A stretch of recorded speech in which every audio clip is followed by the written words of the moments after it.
Olá a todos, professor Luiz Gustavo aqui, e hoje estamos aqui para discutir um novo tema, da nossa disciplina, que é a especiação e seleção sexual, certo? Nossa aula 7 dentro do nosso programa. E aí, para essa aula,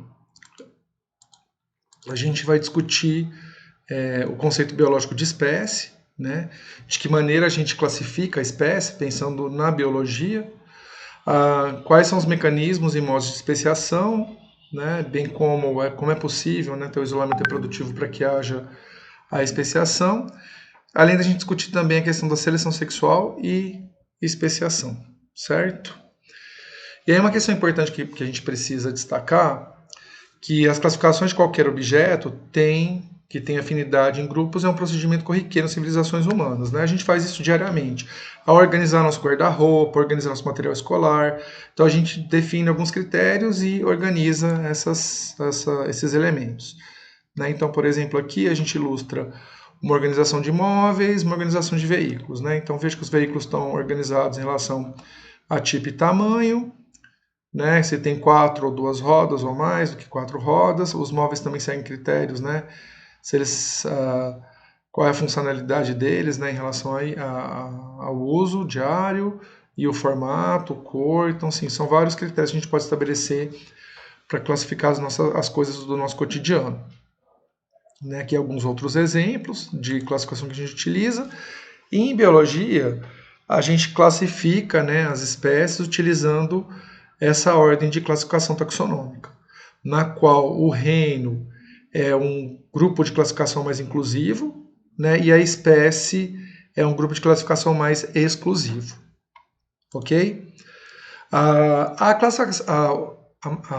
Apesar da proposição de classificação biológica do Linneu considerar principalmente questões morfológicas, atualmente a classificação biológica ela tenta, de alguma maneira, correlacionar parentescos evolutivos entre os organismos que ocupam o mesmo táxon. Né? Porém, eventualmente, ainda, principalmente em virtude de classificações mais antigas ou critérios que não são muito bem estabelecidos, por vezes a classificação não segue uma perspectiva evolutiva. Certo? Então aqui tem por exemplo, tem uma filogenia dos cordados, né? E aqui de que maneira são organizados os grupos, de forma que os peixes eles ocupam uma região mais basal da filogenia, né? E os aves, mamíferos e répteis ocupam a outra extremidade da filogenia, seriam grupos mais recentes, certo? Então aqui começa aqui a miniota, então a gente tem esse grupo de amniota, que inclui, né, répteis, aves e mamíferos. Quando a gente considera essa questão da classificação, a gente tem que pensar que as espécies, elas, do ponto de vista evolutivo, elas surgem de duas maneiras. Ou há uma mudança, né, no estado de caractere e também em mecanismo de isolamento reprodutivo, que leva um ancestral a dar origem a uma nova espécie, e esse evento a gente chama de anagênese, ou esse processo pode dar origem a duas novas espécies, que seria o evento de cladogênese. Então, quando, por exemplo, eu olho uma filogenia, aqui eu considero tanto a anagênese que vai do ancestral, por exemplo, ancestral amniota, até chegar nas aves. Então, esse processo todo aqui, de amniota até chegar em aves, é um processo de anagênese. Quando a gente descreve o processo que levou à diversificação a partir desse ancestral amniota em crocodilos e aves, estamos considerando eventos de cladogênese, correto? E aí uma questão que é muito importante na biologia é se a espécie tem uma existência real ou ele é apenas um agrupamento como outro qualquer desses que eu mostrei anteriormente, né? Então, se eu organizo, por exemplo, as minhas roupas no armário conforme cor e tipo, eu estou usando um critério, que é um critério totalmente arbitrário, né? Considero uma questão que para mim pode ser pragmática, mas quando a gente organiza espécies, o critério ele deve ser a priori evolutivo, ou seja, essas organismos que são da mesma espécie, organismos que são do mesmo gênero, eles têm um grau de parentesco mais próximo do que, por exemplo, organismos que são da mesma família. Então essa é uma questão. E aí a partir desses critérios, né, de classificação, a gente pode utilizar um dos 4 conceitos básicos de espécie, que é o conceito morfológico, evolutivo, ecológico e biológico, certo? O conceito morfológico, ele leva em conta as similaridades, né, físicas e fisiológicas que os organismos podem compartilhar. Então aqui na ilustração são apresentados vários tentilhões, né, e esses tentilhões eles apresentam similaridades, por isso que eles são chamados de tentilhões, mas também algumas diversificações, principalmente em relação à morfologia e tamanho do bico. Então eu posso utilizar esse tipo de critério, né, cor, tamanho e bico, esses critérios, cor, tamanho e bico, para agrupar, né, os diferentes tentilhões em grupos mais inclusivos ou grupos mais exclusivos, certo? E segundo o conceito morfológico, né, espécies são conjuntos de indivíduos que possuem as mesmas características morfológicas em um nível maior que outros conjuntos semelhantes. Então, por exemplo, quando eu chamo algo de cachorro, eu utilizo um conjunto, pensando no critério, o conceito morfológico, eu utilizo uma série de critérios morfológicos que me permitem, né, classificar 2 organismos como cachorros, certo? Só que o conceito morfológico de espécie ele apresenta algumas limitações. Então, por exemplo, é muito comum na natureza que a gente encontra espécies muito parecidas, que são chamadas de espécies crípticas. E isso, praticamente todos os grupos de organismos apresentam espécies muito semelhantes. São espécies diferentes, mas que são altamente similares. Então, o conceito morfológico ele não dá conta de organizar espécies crípticas. Um outro problema acontece com espécies politípicas, ou seja, aquelas espécies que apresentam várias morfologias. É muito comum, por exemplo, em besouros e borboletas da mesma espécie, que hajam distintos padrões de coloração, né? São todos da mesma espécie, mas a diferença de coloração é tão grande que se a gente utilizar o conceito morfológico, a gente provavelmente vai separar organismos que são da mesma espécie e considerar como espécies distintas. Além disso, existe o dimorfismo sexual, ou seja, machos diferentes de fêmeas, por exemplo, o pavão. Se a gente analisa a pavão fêmea, você tem uma morfologia. Se analisa o pavão macho, você tem outra morfologia. Se a gente considerar a morfologia para classificar como espécie, a gente provavelmente colocaria o pavão macho numa espécie e o pavão fêmea na outra. E há uma outra questão que a gente já discutiu em outras aulas, né, que é da plasticidade fenotípica ou a norma de reação. Então, uma mesma espécie pode apresentar diferentes tamanhos em virtude do ambiente que elas ocupam, né? A gente até usou o Kalanchoe para mostrar para vocês essa diferença, né? Então, quer dizer, além das espécies politípicas, de morfismo sexual, espécie críptica, a própria espécie pode apresentar uma gama de variação em virtude da resposta do genótipo às variáveis ambientais. Certo? Então, aqui alguns exemplos, né? Vejam, por exemplo, aqui diferenças morfológicas, né, que a gente pode encontrar, por exemplo, entre espécies crípticas, né? Então veja essas mariposas aqui, vejam tanto que elas são similares e na verdade são 3 espécies diferentes, tá? O mesmo acontece com esses pássaros aqui, né? E esses crânios de mamíferos que são apresentados aqui. Então vejam, a similaridade é muito grande entre os organismos, né? Mas são espécies diferentes. Então, se a gente usar o conceito morfológico, a gente corre o risco de gerar uma classificação equivocada. Certo? Caso de espécie politípica, né? Por exemplo, a espécie Papilio indra apresenta todos esses padrões morfológicos, né? Então, vejam que tem uma variação tanto nos padrões de coloração quanto no tamanho das borboletas. E isso, se a gente usar o critério morfológico, a gente poderia correr o erro incorrer no erro de classificar como espécies diferentes. Né? Questão do dimorfismo sexual, eu já tinha falado do pavão, né? O fazão também apresenta um dimorfismo bem exacerbado, né? Vejam que o fazão macho é maior, mais colorido que o fazão fêmea, né? Em mandril também é uma diferença, né? Quem está catando o piolho aqui é o macho, a fêmea está catando o piolho catado. Vejo que o padrão de juba, coloração, tamanho, tudo diferente, né? E inseto, dimorfismo sexual é muito comum. Geralmente as fêmeas são muito maiores que os machos, tem, né, Vejam que é um padrão um pouco invertido quando a gente pensa em vertebrados, né? Vertebrados, mamíferos e aves, tá, gente? Que padrões para répteis e para peixes também é de fêmeas maiores que machos, certo? Inseto, então, tem esse padrão de fêmeas maiores que os machos. A questão de plasticidade fenotípica, então aqui eu estou nessa ilustração, são larvas de ouriço do mar, né? Vejam que quando há alimentação abundante, as larvas têm um tamanho maior, quando não tem tanta alimentação, a alimentação limitada, o tamanho é menor. Então veja, em resposta à questão da disponibilidade de recurso, há uma variação fenotípica que a gente chama de plasticidade fenotípica. Isso poderia levar, né, o taxonomista, utilizando o critério morfológico, a classificar como espécies distintas. Né? Um outro problema, o conceito morfológico, ele pode ser muito útil, por exemplo, para classificar organismos de reprodução assexuada. Né? Então, a gente poderia utilizar o conceito morfológico, por exemplo, para classificar organismos de reprodução assexuada.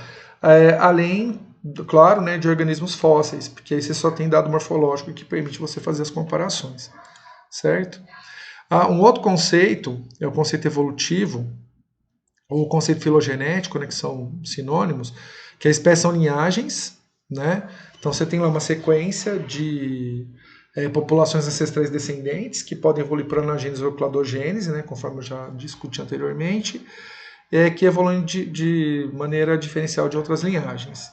Né? Então você tem certos padrões evolutivos que se estabelecem durante, né, esse processo de anagênese ou cladogênese.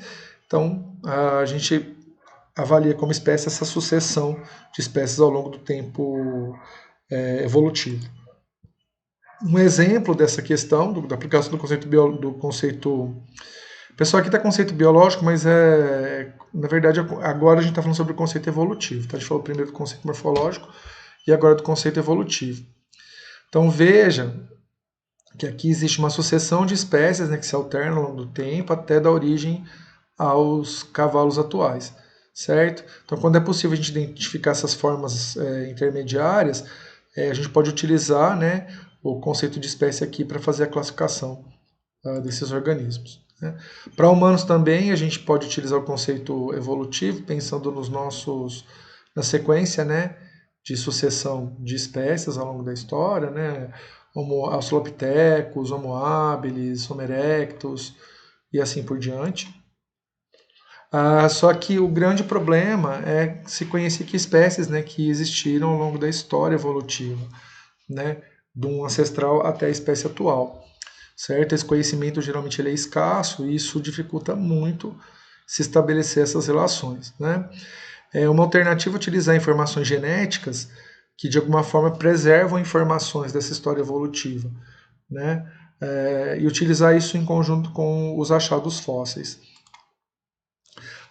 Um conceito também que pode ser utilizado, principalmente quando se utiliza critérios relacionados, né, a nicho e outras variáveis ambientais que interferem na distribuição de organismos, é o conceito ecológico de espécie.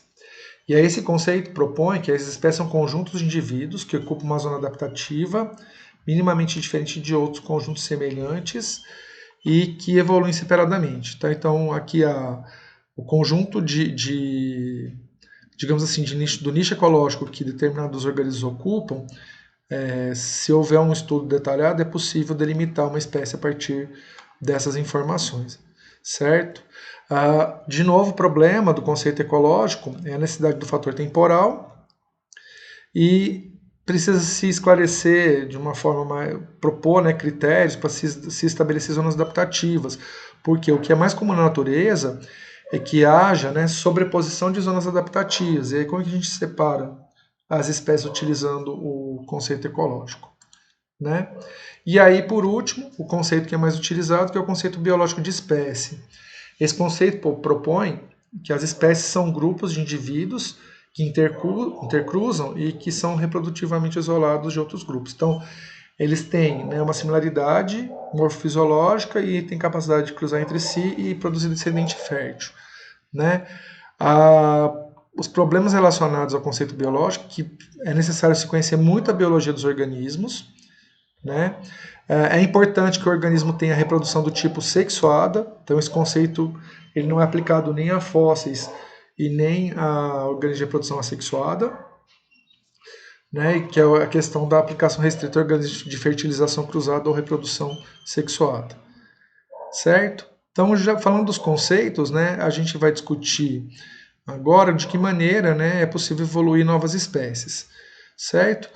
O nosso conceito básico para se discutir especiação vai ser o conceito biológico de espécie, tá? Que é o conceito que é mais comumente utilizado pela biologia, no qual organismos que são similares morfofisiologicamente são capazes de cruzar entre si e produzir descendente fértil. Vocês vão perceber que todos os exemplos que eu vou trazer aqui são exemplos de organismos com reprodução do tipo sexuada, certo? Ok. Bom, Darwin e Wallace, eles já pensavam nessa questão de especiação, inclusive, né, como a gente já discutiu na aula de seleção natural e de história do pensamento evolutivo, a perspectiva darwiniana é que a seleção ela é individual, mas o efeito é populacional. Então, a especiação é um evento que é populacional. E aí o Darwin inspirou na biogeografia das ilhas de Galápagos, né, e o Wallace no arquipélago malaio, para formular a teoria. Então, basicamente, eles propõem um modelo de especiação considerando o modelo de biogeografia de ilhas.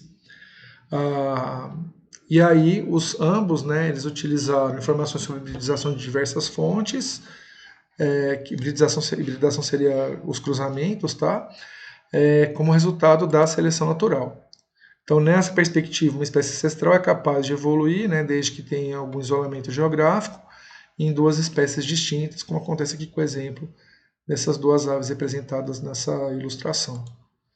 Certo? E é justamente esse modelo de especiação que é proposto tanto por Darwin quanto Wallace, que é a especiação alopátrica. A especiação alopátrica ela propõe algum tipo de evento que isola, né, uma população em duas, e essas populações elas ficam isoladas por tempo suficiente para que evoluam um mecanismo de isolamento reprodutivo, né? De forma que, no momento posterior que há o encontro dessas populações, não é possível mais que elas se cruzem, certo? As barreiras, né, geográficas que podem surgir, elas podem surgir tanto por vicariância, ou seja, surgimento de uma cadeia de montanhas, separação de continentes, quanto por dispersão. Então, as populações podem se dispersar ao longo da paisagem geográfica e ficarem tão distantes que não é possível mais o cruzamento entre elas. E aí elas vão ficar isoladas, né? Então tem um isolamento, por exemplo, no modelo de fluxogênio que a gente viu em uma outra aula, de isolamento pela distância. Espécies muito distantes não se cruzam, porque elas estão, né? Tem o componente de distância que as separa.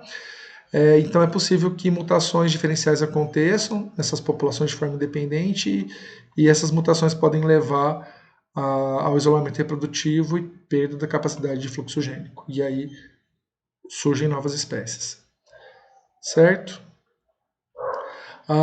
Aqui é uma outra ilustração que trata da mesma questão. Então, é uma população só, surge uma barreira geográfica que separa a população em duas, mutações diferenciais podem ocorrer nas populações e quando elas se reencontram depois de um período de tempo evolutivo, duas novas espécies existem no momento e aí não é possível mais que haja cruzamento entre elas, certo? Os mecanismos de isolamento reprodutivo que levam à especiação, eles podem ocorrer tanto por fatores que são anteriores à formação do zigoto, portanto, mecanismos pré-zigóticos, quanto mecanismos que podem ocorrer depois da formação do zigoto, ou organismos pós-zigóticos. Essa ilustração traz alguns mecanismos, né, relacionados a barreiras pós-zigóticas e pré-zigóticas. Por exemplo, barreiras pré-zigóticas incluem isolamento de habitat, então as populações ocupam, né, hábitats diferentes, e isso pode impedir o acasalamento. Elas também podem ter maturação sexual diferenciada, isso implica num isolamento temporal.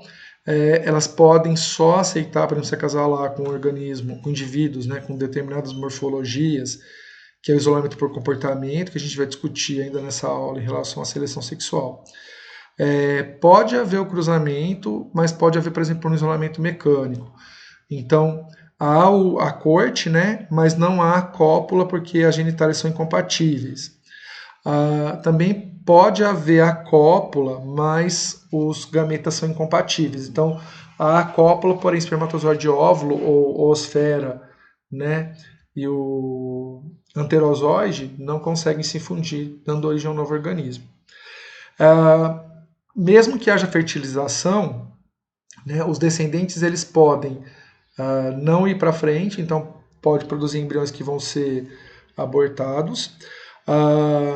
Pode haver a produção de híbridos estéreis e de híbridos parcialmente estéreis, certo? Então pode ter híbridos inviáveis, híbridos parcialmente viáveis, certo? Nesses diferentes mecanismos. Os mecanismos genéticos, né? Então, assim, aqui esse slide ele sintetiza o anterior, que isolamento reprodutivo pode ser pré-zigótico ou pós-zigótico. Porém, a base genética do IR, ou seja, as mutações que vão se acumulando nas populações que estão isoladas e vão produzir isolamento reprodutivo, pode ocorrer, por exemplo, uma diferença cromossômica, tanto redução ou aumento no número de cromossomos. A redução no número de cromossomos pode ocorrer em virtude de difusão de cromossomos, que a gente vai ver isso melhor na disciplina que vocês têm mais para o final do curso, de Biologia Evolutiva. Como também pode haver quebra cromossômica, isso aumenta o número de cromossomos. Tanto a perda de cromossomos, a redução do número de cromossomos, quanto o aumento do número de cromossomos, inviabiliza a formação dos gametas. Só lembrando que durante a meiose, pode inviabilizar tanto, né, a formação dos gametas quanto a fecundação, né, porque é necessário um número similar de cromossomos para que haja uma fecundação biologicamente viável, certo? Salvo alguns raros casos, certo? Em alguns organismos é possível, né, que haja uma incompatibilidade em virtude de simbiontes. Então, por exemplo, em Drosophila é muito comum a existência de bactérias do gênero Wolbachia, que se as bactérias forem de linhagens diferentes, portanto estão em espécies diferentes, não há a efetivação da fecundação, né? E genes que estão relacionados à incompatibilidade gamética, né? Então, por exemplo, proteínas de membrana do espermatozoide que conhece proteínas de membrana do óvulo, então esses genes mudam essa compatibilidade e outras questões bioquímicas dessa natureza, certo? Os modos de especiação, eles incluem, né, eu já falei para vocês, da alopatria, que é a questão do isolamento geográfico, né, acúmulo de mutações, efetivação do isolamento reprodutivo, depois reencontro. Então a alopatria ela pressupõe a existência de uma barreira geográfica, que pode ser por vicariância ou por dispersão. Porém, existem outros 3 modos de especiação, que é a peripatria, parapatria e a simpatria. A peripatria é quando ocorre a migração, né, de indivíduos da periferia, da distribuição. Então, imagine o seguinte, você tem uma população que ocupa uma área de mata, certo? Os indivíduos que estão no interior da mata, eles estão sujeitos a um ambiente mais estável do que aqueles que estão na borda da mata, que vão se deparar tanto com fatores bióticos e abióticos da mata, quanto do ambiente da borda. Então, eles tendem a ser geneticamente mais diferenciados. Então, caso haja uma migração a partir da borda, essa população já é naturalmente mais diversificada. Então, a probabilidade disso por dispersão da origem, né, uma nova colonização da origem a uma nova espécie é maior. E esse tipo de especiação, que foi proposto pelo Mayr, é a especiação peripátrica ou por efeito do fundador. Tá? Que essa amostra fundadora ela vai ser mais diversificada do que a população em geral. É possível também que populações que estejam, né, que ocupem zonas adaptativas próximas, elas evoluam para novas espécies. Então imagina, por exemplo, que rosa é uma população, verde é outra. E entre elas há cruzamento. Só que esse cruzamento aqui, ele inviabiliza, que a gente chama essa zona de contato, né, entre as duas populações de zona híbrida, inviabiliza, por exemplo, que indivíduos da população verde cheguem à rosa e vice-versa. Porque eles vão ficar todos parados aqui nesse ponto de encontro entre as duas populações, né? Então há uma barreira que não é geográfica, mas é uma barreira biológica, que é chamada de zona híbrida. Então é possível que as populações evoluam para espécies novas por um processo chamado parapatria. E é possível também que populações que ocupem o mesmo hábitat, né, mas que, por exemplo, indivíduos compartilhem, né, nichos diferenciados, então você tem um polimorfismo de nicho. Então, determinados indivíduos, por exemplo, ovipositam só em maçã ou só em pera, né? Ou é possível também, por seleção sexual, haver um cruzamento preferencial e isso, ao longo do tempo, pode isolar a população dentro de um mesmo hábitat, tá? E essa especiação é chamada de especiação do tipo simpátrica, certo? A alopátrica, ela pode, eu já falei bastante sobre a questão da vicariância, quando surge uma barreira geográfica, mas ela pode ser por dispersão. Então, imaginem um lagarto, né, uma população de lagartos que há uma dispersão para uma ilha. Então, essas lagartos, né, é uma espécie de lagarto que não é aquática, tá? Então, esses lagartos vão ficar isolados na ilha, então é possível que mutações evoluam e levem a diferenciação e isolamento reprodutivo, né, em virtude da dispersão inicial dessa população. Então, uma especiação alopátrica por dispersão. Por vicariância é quando surge uma barreira geográfica, no caso aqui, as populações foram isoladas por um rio, e aí a mesma lógica que a gente discutiu no slide anterior vale para cá. Só que ao invés de ser por dispersão, é pelo surgimento de uma barreira geográfica, evento esse chamado de vicariância. Na especiação parapátrica, né, há a formação de uma zona híbrida, que foi o que eu já disse para vocês, tem um gradiente ambiental, e nesse gradiente você tem a população A1, a zona híbrida e a população A2. Como os cruzamentos acontecem só na zona híbrida, então a variabilidade genética que surge numa população não vai até a outra. Então é possível que essas populações evoluam, né, lado a lado, ao lado D, por um tipo de especiação chamada parapátrica. E a especiação simpátrica, né, ela ocorre em indivíduos que ocupam o mesmo hábitat, mas que de alguma forma dentro da população alguns indivíduos utilizam um ou outro nicho, né? E é possível também isso ocorrer por seleção sexual, que a gente vai falar mais detalhes daqui a pouco.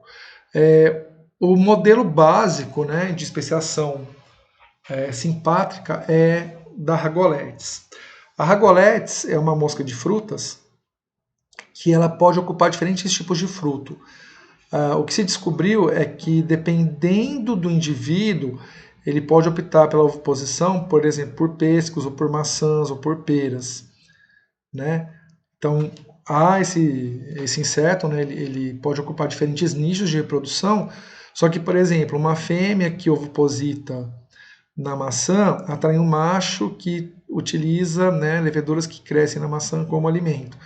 Então, isso acaba, né, selecionando os organismos em virtude do tipo de nicho alimentar que eles ocupam. E aí o que se descobriu é que houve, né, evolução para novas espécies, né, a partir dessa seleção de nicho diferencial, certo? Então, hoje é possível encontrar várias espécies de ragoletes que surgiram a partir dessa espécie ancestral, mas em virtude dessa seleção de nicho para oviposição e reprodução, certo? Um outro tipo, né, de processo que pode levar à especiação simpátrica é a seleção sexual, e é o que a gente vai discutir a partir de agora.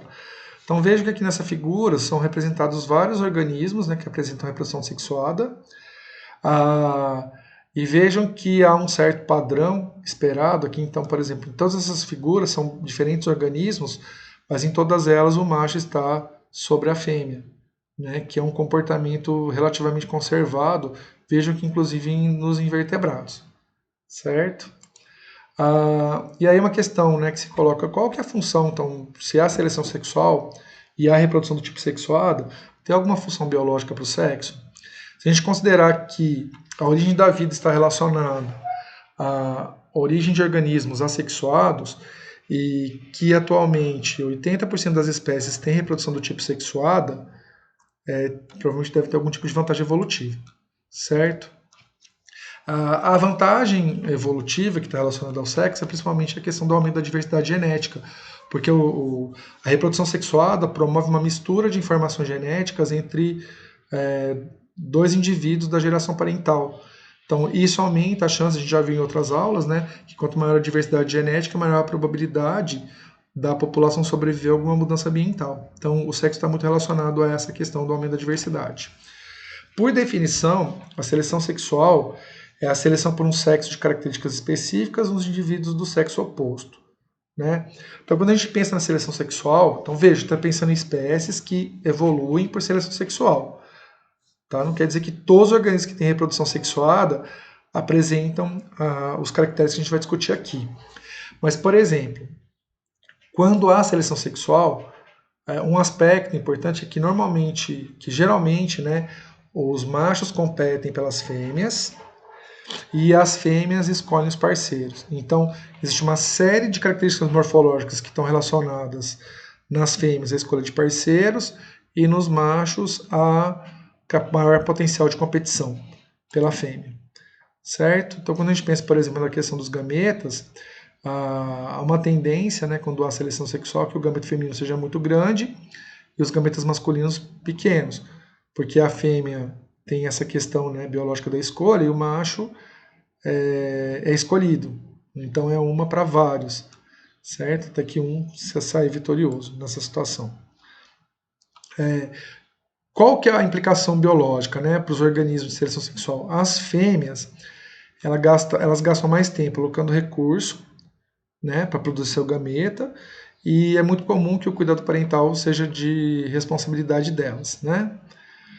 E isso tem um significado ecológico, que é a redução de fêmeas receptivas e maior número de machos sexualmente ativos, né?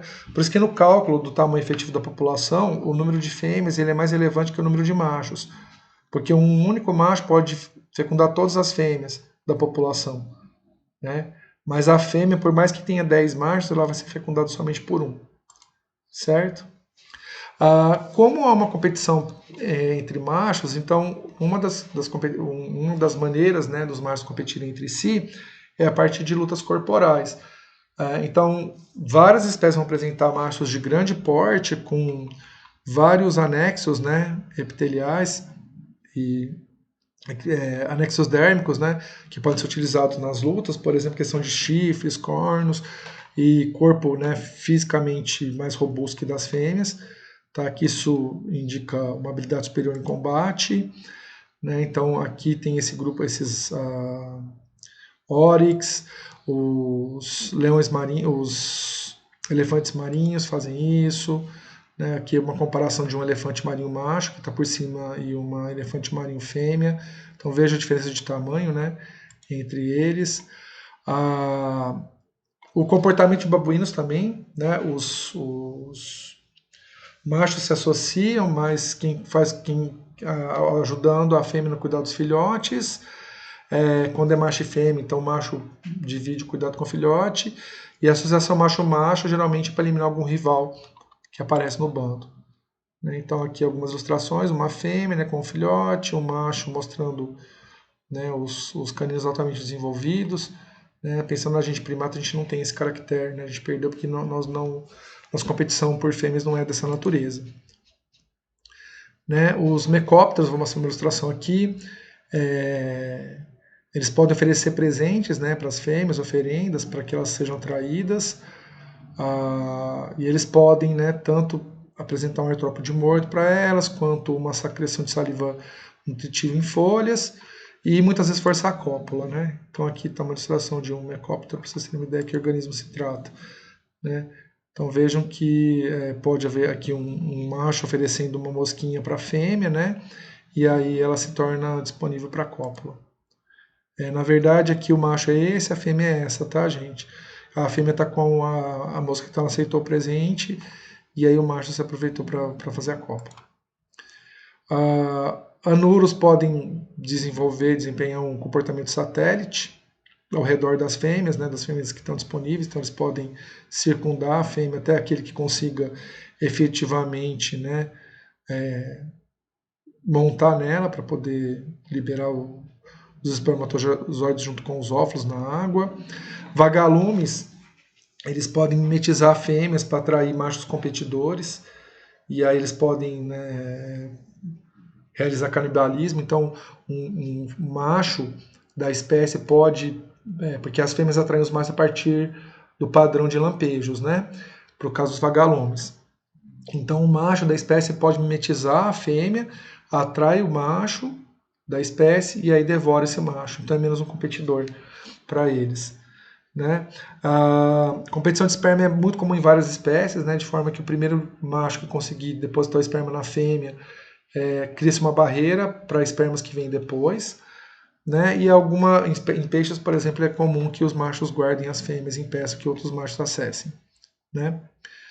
A questão da escolha das fêmeas, então, tem esses comportamentos todos que os machos desempenham que estão relacionados a qual desses machos as fêmeas vão escolher. Né? Aqui no caso a oferta de presente nupcial, que acontece, por exemplo, em grilos, em aranhas também, né? Então o macho leva um presentinho para a fêmea se torna mais disponível.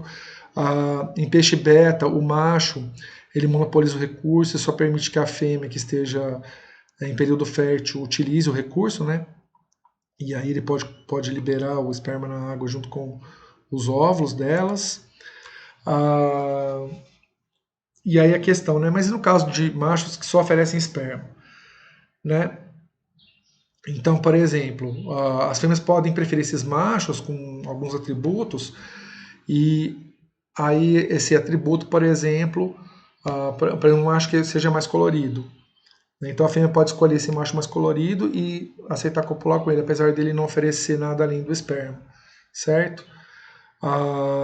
Essa questão, né, pode estar relacionada também à seleção de bons genes, não que as espécies consigam olhar para uma outra um organismo e dizer, ó, tem bons genes ou tem maus genes, né? Mas algumas características morfológicas que denotam vigor, elas podem ser preferencialmente escolhidas pelas fêmeas de forma instintiva, né? Então há uma seleção favorecendo, né, indivíduos que têm aqueles caracteres morfológicos que poderiam ser indicativos de vantagem adaptativa em determinados contextos ambientais, né? O caso do pavão, né, que o macho tem essa exuberância toda e está relacionado, né, com quanto maior essa cauda e mais atrativa essa cauda maior a probabilidade dele conseguir copular com uma fêmea. Né? Aves do paraíso realizam, né, os machos realizam uma série de danças, né? Então a luta é feita como se fosse aquelas bandas, aqueles grupos de hip hop, que aí eles lutam dançando, e aí quem dança melhor a fêmea acaba, segundo o critério da fêmea, né, acaba sendo escolhido. O dimorfismo sexual é uma evidência, né? Porque se machos são diferentes de fêmeas, significa que tem uma seleção que é diferencial para machos e para fêmeas. Né? Então, o dimorfismo sexual é um forte indicativo de que houve, né, evolução por seleção sexual. Né? O caso do paizão que eu já citei, do oryx, né? Vejo que a fêmea ela é mais miúda, não tem os cornos tão desenvolvidos. As tartarugas, né, a fêmea é bem maior que o macho, então aqui embaixo é uma fêmea, em cima é um macho. E aí é uma questão, humano será que apresenta seleção sexual? Se a gente analisar a questão física, né, existem algumas diferenças morfológicas, né, entre homens e fêmeas. Então essa ilustração aqui do meio a gente consegue perceber, por exemplo, questão dos quadris, cintura, as glândulas mamárias, né? Porém, esses padrões eles variam muito, né? Então há muitos homens, né, que têm cintura, quadril e muitas mulheres que têm seios menores, né? A questão do pelo, existe uma quantidade na média maior de pelos em homens do que em mulheres, mas dependendo da origem, né, biogeográfica, esses padrões podem ser invertidos. Então, será que realmente, né, humanos evoluíram por seleção sexual? Talvez o caractere que esteja em jogo não seja nem tanto a questão dos quadris largos, da cintura fina, da presença de seios nas mulheres, né? Mas se a gente, por exemplo, analisar essas figuras aqui que estão marcadas com A e B, a gente vai perceber, a gente consegue facilmente identificar quem é o homem e quem é a mulher, né? E esses rostos aqui eles foram criados por computação gráfica. Então, basicamente, foi fornecido dados, né, que permitissem a criação de um rosto que seria masculino e atrativo, né, porque ele é simétrico, e de um rosto feminino que é atrativo. Né? O rosto de cima é um rosto masculino e o rosto de baixo é um rosto feminino. Tem algumas marcas, né, do rosto E isso poderia ser um indicativo, né, de seleção sexual em humanos, que podem indicar, né, que a nossa evolução, em parte, pode ter sido guiada por seleção sexual, e principalmente em relação a caracteres que existem nas faces, né, humanas. Então, por exemplo, quando a gente analisa homens e mulheres, a gente vai perceber que há uma tendência, né, de homens apresentarem o rosto um pouco mais quadrado, mulheres o rosto um pouco mais arredondado, a distância entre a pálpebra e a sobrancelha é menor em homem e maior em mulher, a distância entre os olhos em mulher tende a ser um pouquinho maior que em homem, o nariz masculino tende a ser um pouco maior, a distância nariz-boca em homem tende a ser menor do que em mulher, né? As bochechas tendem a ser mais proeminentes nas mulheres do que nos homens, né? Então, esses caracteres todos podem ser, da face humana podem ser um indicativo de evolução por seleção sexual em humanos, né? Então, quando a gente analisa essa imagem aqui, vejo que tem vários rostos humanos, né? Alguns que a gente consegue identificar como masculino, outros como femininos, mas vejo que existem certas faces que elas promovem uma certa confusão mental na gente, porque elas são andrógenas, né? Então, apesar de haver evidências, né, que nós tenhamos evoluído em parte pelo menos por seleção sexual, e a nossa face indica isso, quando a gente pensa nas populações humanas, há uma diversificação enorme nos padrões de face, né? Então pode ter havido sim, mas há uma miscigenação muito grande em relação a esses padrões, certo?